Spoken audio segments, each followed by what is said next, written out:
Pinuhat na po nila bali yung aking niluto. Ayan po mga kamilot at bali ito na po pala yung aking nilutong chicken sotang.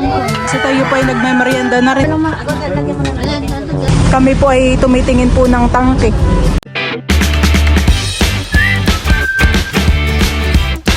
What's up mga kamilot? Welcome back sa aking channel. Support Days Vlog po ay ako po ngayon ay magluluto po ng chicken sotanghon para po sa amin pong merienda. Kami po ni Balay bumibili na po dito ng sotanghon at saka po ng mga iba pa pong mga ingredients.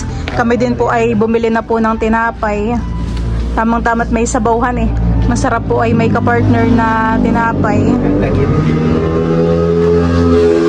Dito naman po sa bilihan po ng mga gulay. Dito po pala may mga nagtitinda na po ng gulay, gawa po ng magpepiesta. Ako po ay bumili po dito ng carrots at saka po ng bagyo beans.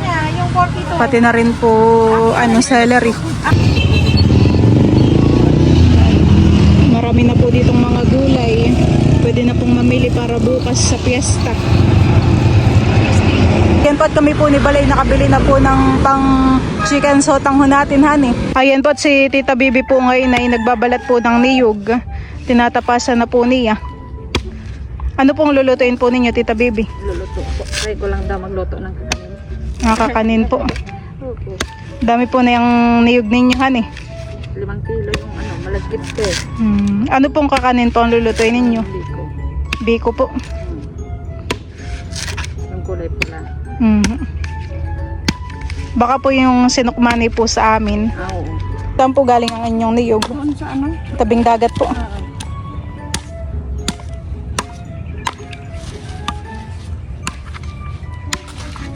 Kasama po pala nila Tita Bibi po yung kanilang aso. Ito po yung babae. Babae. Kaya, Yan ang ano niyan, nanay niya yan may lahi yan, kaya ganyan siya yan. kaya nga po maganda. Si Kikay po pala ito. Ano, ating iday. Ay, bibigay na po ninyo. Kuha na namin sa kanya para may aso na daw siya. Pinapakuluan ko na po pala dito yung karning manok. Ito po yung ating isasawag po dun sa sotanghon. Ayan po mga kamilot at bali ito na po pala yung ating mga gulay. Meron po tayo ditong repolyo. Tayo rin po dito ay meron pong celery. Ito na rin po ang ating carrots, bawang sibuyas. Tapos ito na rin po yung ating chicken. Ito po yung akin na pong nahimay. Tapos ito na rin po yung ating bagyo beans. Tapos ito naman po pala yung ating mga sotanghon. Ito po yung akin na pong ibinatad sa tubig. Para mamaya po ay hindi po siya magsipsip ng sabaw. Ako po ngayon ay magluluto na po ng ating chicken sotanghon.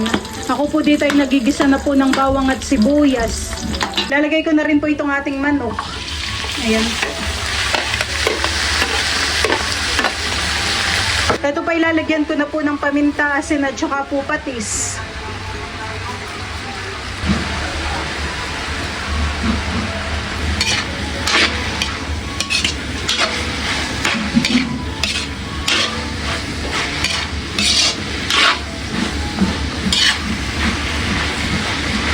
Akin na rin pong ilalagay po itong mga carrots.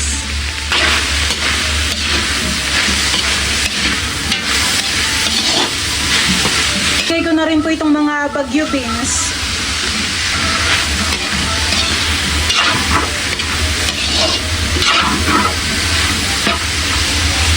Lalagyan ko na po ito ng sabaw. Ayan po.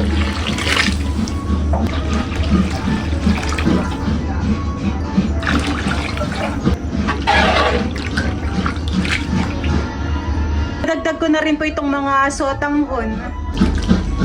Ayan po.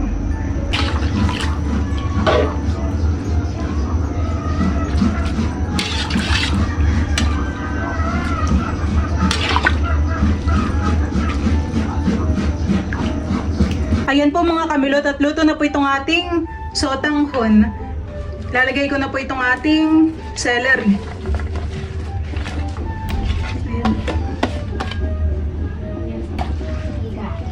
Nalagyan ko na rin po pala ito ng aswete.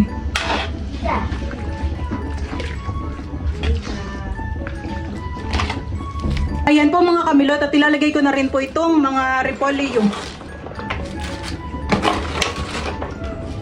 Dami ng gulay.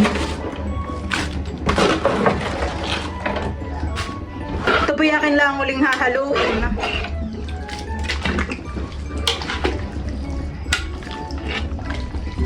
Itong repolyo na lang po ang ating hihintayin na maluto.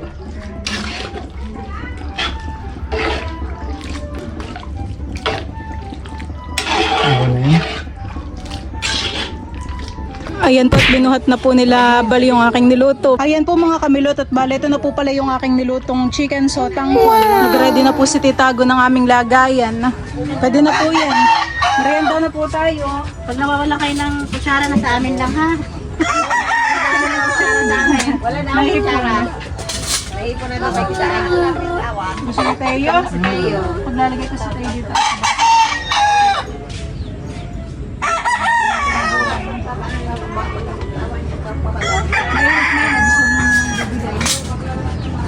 Merienda na po.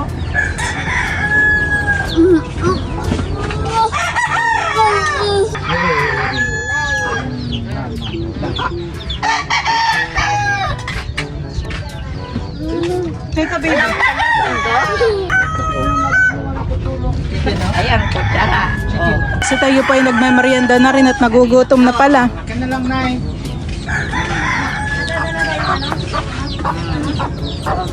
Mapeding similot.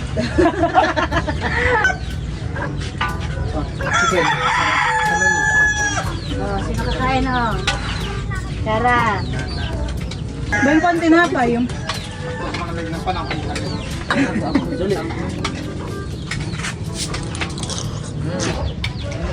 Yan! Pwede sa kanya itong tangon?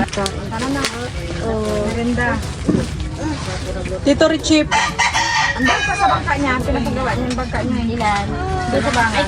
Isa lang lagyan mo naman. Para ano? Matapos na yun. Sabagay, mama. Iuwi niya na yun. Eh, ano dito ay may kukunin ko yung pinagkapihan mo. Akin na yung kita na. Ba, merienda na din si Teo.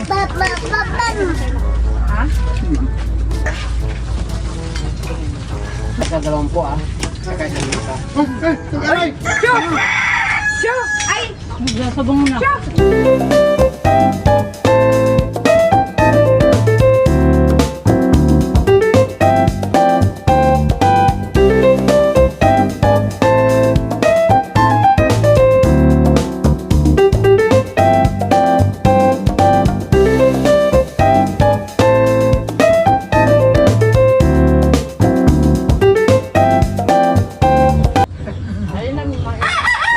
Masarap pala.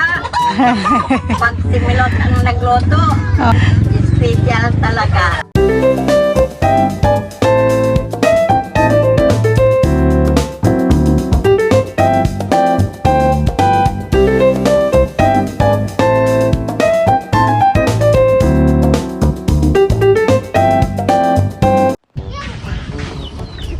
Sarap. Tapos ka namin, no? Tas ka na? Ha?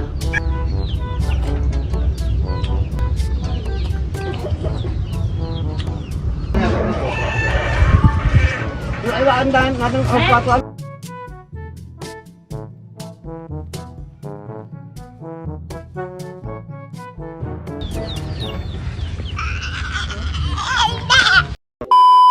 Diyan po mga kamilot at bali, ibabalik na po nila bal po yung mga abangko.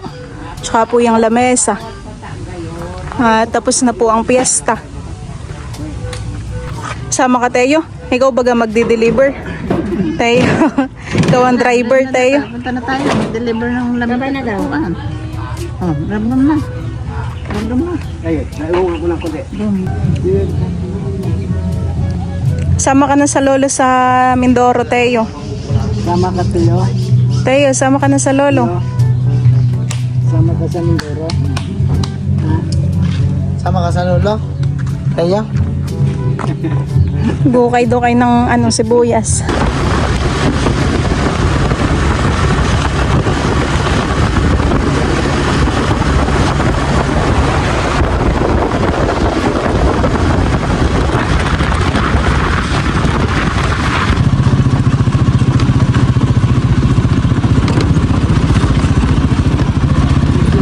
Kami po ay nandito na po sa arkilahan po ng mga upuan.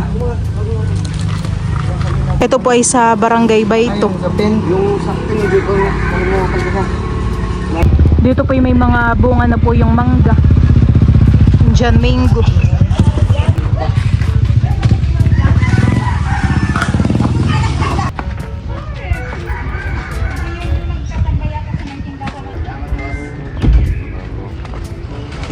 Thank you, boss.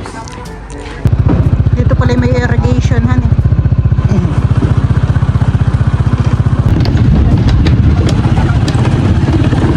Ayan po mga kamilot, at ngayon naman po ay nandito po kami sa Barangay Lipay. Kami po ay nandito sa hardware. Bali, sinasamahan po namin si Tito Intoy. Siya po ngayon ay nagkakanbas. At balak po ni Bal na pagripuhan po ang mga nanay.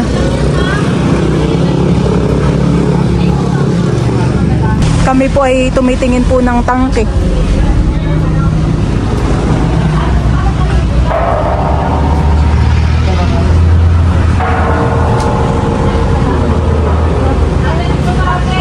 Nagpunta na rin po kami dito sa bayan at kami po ay magtatanong na rin po ng motor, yung makina po na gagamitin. Doon po sa kanina po naming pinuntahan ay wala daw po silang motor. Meron. Sa 1 horsepower. Sa 1.5. Isa cheap. Ganito po. Ito 1 horsepower lang to, pero may 1.5 po kami available. Ito po yung mga makina po nila dito. Ang amin pong hinahanap po ay 1.5 HP. Pressurize siya.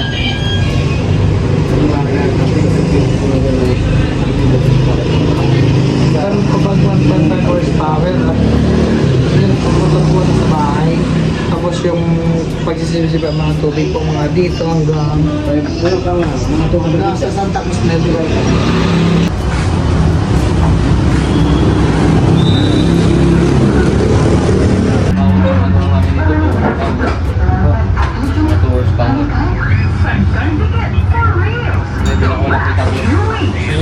Kaso wala rin lang tayo masyado yun.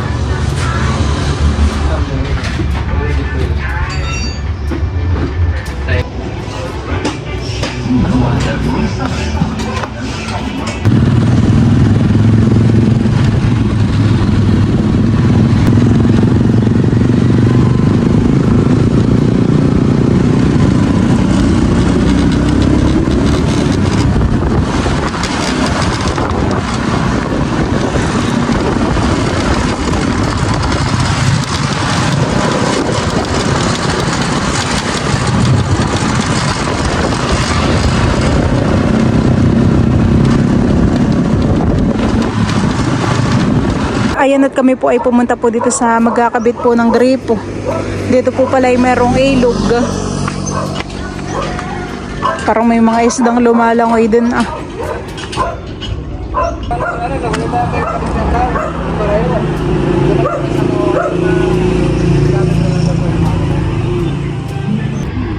Balon yan. Kaya ito na ito. Ito may buhay tao. Ito. Ano ba nga? Balon to. Ganito yan doon. Sabay bahay. Oh, wala na kaming dagdag. Yan. Oh. Mas malinaw na, mas magandang malinaw kasi malabo pa sa tubig ng Sabi naman kanagtinda namin. Kaya naman daw yan. Kasi patagalan. Siyempre masisira. Ito sa school natin. Kalayuan. Pinagbaba kasi yung school din eh. Kaya nga tinatawag na. Ano pong motor nila? Malaki kasi, malaki yung drum. Si Kuya po yung nagkakabit po ng gripo. Parang ganun din sa'yo. Di ba dito sa senior high school, nakita mo yun? Doon sa senior high school to, diretso. Dito yung dito yung makina. Tersada. Dito yung balon. Dito yung balon. Doon, haba na yan. Top naman po. Quality yung motor. Hindi lang pag ang problema doon, pag hindi sumisipsip, ibig sabihin may leak siya, may singaw. Wala ka na. Ah, sige, sige. Sige po.